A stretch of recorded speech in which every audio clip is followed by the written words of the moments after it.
Hello. हाय दोस्तों, नमस्कार। कैसे हैं आप? अच्छा। उम्मीद करता हूँ आप अच्छे होंगे और सुस्त होंगे। तो आज बहुत दिनों बाद आप भी सोच रहे होंगे मैं कहाँ चला गया। जय हिंद, नमस्कार। और कैसे हैं आप? उम्मीद करता हूँ आप अच्छे होंगे और स्वस्थ होंगे और मस्त होंगे। तो आज बताइएगा, इस वीडियो की लाइट कैसे है? ये जो बोर्ड में लिखा हुआ है, तो ये आपको समझ में आ रहा है कुछ कि नहीं? कुछ हमारे पाठक और श्रोता बताए थे हमारे स्टूडियो में लाइट कम है ताकि बोर्ड में कम दिखता है और कम समझ में आता है। कुछ व्यवस्था किया इधर उधर से और दो लाइट मैंने लगाया। तो आज ट्राई करते हैं कैसा है। मुझे तो कुछ नहीं, हमारे अनुभव श्रोता ही बताएंगे, आप लोग ही बताएंगे समझ में आता है या नहीं, दिख रहा है बोर्ड हमारा अच्छी तरह से या नहीं। ठीक है, इन सब बातों को साइड में रखते हुए मैं आगे चलता हूँ और आपको समझाता हूँ क्या प्रमुख अधिगम अक्षमताएं। प्रमुख अधिगम अक्षमताएं, जब बालक अधिगम करता है, कोई चीज सीखता है, व्यवहारिक मानसिक रूप से सीखता है, आंतरिक बाह्य रूप से, तो क्या होता है बालक में कुछ अक्षमताएं होती है। अक्षमताएं मतलब कैपेसिटी जो होती है, जो बालक उसको फेस करता है। और कहीं ना कहीं उसके लिए भारत सरकार, केंद्र सरकार, राज्य सरकार उसके लिए स्कीम निकाली है और उन पर रक्षण के रूप में प्रावधान दिया गया है।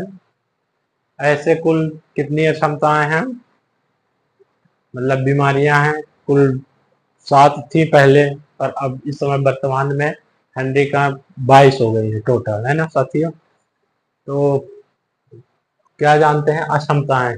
यहाँ क्षमताओं के नाम है और विकार है, मतलब किस अक्षमता को हम किस नाम से जानते हैं, मुख्यतः ये है। ठीक है ना? तो ये क्षमताएं हमने जो हमारे सीटेट के पेपर में सीडी में आता है, इसको हमने लिख रखा है। इसको मैं आपको एक एक करके एक्सप्लेन करके बताऊंगा। ठीक है ना?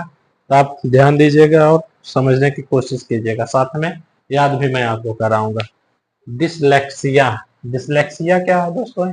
इसको क्या कहते हैं? डिसलेक्सिया को कह सकते हैं पठन संबंधित विकार। क्या है दोस्तों? पठन संबंधित विकार है डिसलेक्सिया। डिसग्राफिया, ग्राफिया मतलब लिखना, इसमें क्या होगा? ये होगा पठन संबंधी विकार, ये लिखने संबंधित विकार। क्या है? लिखने संबंधित विकार। ठीक है दोस्तों। फिर तीसरा पॉइंट क्या है? डिस कैलकुलिया। कैलकुलिया मतलब कैलकुलेशन, ये क्या हो जाएगा? गणना संबंधित संबंधित विकार। क्या हो जाएगा साथियों? गणना संबंधित विकार। फिर क्या है आगे अपना आपका पॉइंट? डिस्फेजिया। डिस्फेजिया में क्या होता है साथियों कि बालक जो होता है किसी भी भाषा, किसी भी संप्रेषण को संवाद नहीं कर पा सकता। इसको क्या लिखेंगे? भाषा संबंधी या संप्रेषण संबंधी विकास। भाषा संबंधी या भाषा संबंधी या संप्रेषण संबंधित विकार। क्या हुआ? डिस्पेजिया भाषा संबंधी या संप्रेषण संबंधित विकार हुआ। फिर क्या है? डिस्प्रैक्सिया। डिस्प्रैक्सिया क्या होता है दोस्तों? डिस्प्रैक्सिया जब बालक में गतिक विकार, मतलब वो चलने में, हाथ फेरने में, कभी अपने शरीर का मसाज अपने नियमानुसार नहीं चला पाते। क्या होता है इसमें? गतिक विकार। गतिक विकार क्या होता है बालक में? आप याद रखेंगे डिस्प्रैक्सिया। ठीक है ना? फिर अगला क्या है? छठवां पॉइंट डिस्थीमिया। डिस्थीमिया में क्या होता है? सोच होता है दोस्तों। डिस्थीमिया क्या होता है? सोच होता है, तनाव होता है, थीम। क्या लिखेंगे इसको? डिस्थीमिया को तनाव संबंधी। तनाव विकार। मतलब हम कार्य कुछ यहाँ कर रहे हैं और हमारी सोच कहीं और है, जिसको कहते हैं डिप्रेशन में आ गया, सोचने में पड़ गया, ठीक है ना। डिसमेंसिया, मेंसिया से क्या याद रखेंगे, मेमोरी, मेमोरी, ये क्या हो जाएगा, याद दाश्त संबंधी विकार। ठीक है साथियों, जैसे मैंने आपको लिख के बताया प्रमुख अधिगम अक्षमताएं, आइए इसको एक बार आपके सामने याद कराने का आपको कोशिश करता हूँ, ठीक है ना। डिसलेक्सिया, डिसलेक्सिया क्या है, पठन संबंधी, मतलब बालक बोल नहीं पाता, बोलने में अक्षमता है, किताब पढ़ नहीं पाता, उसको हम उच्चारण कराते हैं, सही उच्चारण कर नहीं पाता है, ठीक है ना। पठन संबंधी विकार हो गया, पठन मतलब पढ़ना हो गया, ठीक है ना, पठन, पठन सही लिखा है। डिसग्राफिया, ग्राफिया मतलब आप गांव में भाषा में सुने होंगे डिसग्राफिया, ग्राफिया मतलब लिखना, लिखने से संबंधित हो गया, क्या हो गया, डिसग्राफिया लिखना।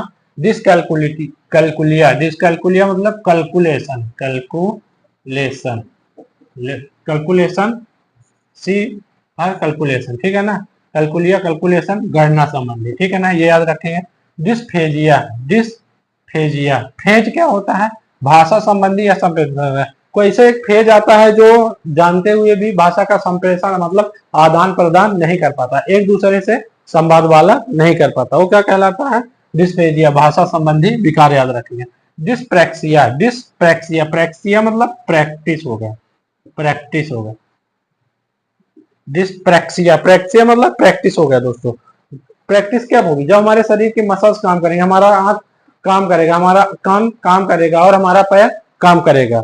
गति मतलब चलने संबंधी, प्रैक्टिस कब करता है आदमी, जब चलता है तब तो प्रैक्टिस करेगा, तो ये क्या होगा, डिसप्रैक्सिया, गतिक विकार हो गया, ठीक है ना। फिर क्या है, डिस्थीमिया, डिस्थीमिया, थीमिया से क्या समझेंगे, थीम समझेंगे, क्या दोस्तों समझोगे, डिस्थीमिया से थीम सोचेगा, थीम से क्या हो गया, तनाव, तनाव, थीम जैसे जैसे आपकी सोच रहेगी, जैसे आप अपने मानसिक विकार उत्पन्न करेंगे, वैसे ही आपके तनाव बढ़ेंगे। आप फालतू सोचेंगे तो फालतू तनाव होगा, अच्छा सोचेंगे तो आप अच्छा खुशी रहेंगे, अच्छा रहेंगे, तनाव विकार हो गया, ठीक है ना। डिसमेंसिया, डिसमेंसिया में क्या होता है दोस्तों, डिसमेंसिया मेमोरी, आपको पता है मेमोरी, याद दाश्त संबंधी विकार, ठीक है। कैसा लगा आपको ये प्रमुख अधिगम अक्षमताएं, आपको समझ में आया होगा, उम्मीद करता हूँ अच्छा लगा होगा, और बताइएगा लाइट कैसा है, और आपको ये जो मैंने लिखा समझ में आ रहा है या नहीं समझ में आ रहा, फिर मैं कुछ और कहता हूँ। आज वीडियो बड़ी दिन में आपके पास समझ अपलोड किया, इसके लिए मैं क्षमा चाहता हूँ। जय हिंद, वंदे मातरम, नमस्कार दोस्तों।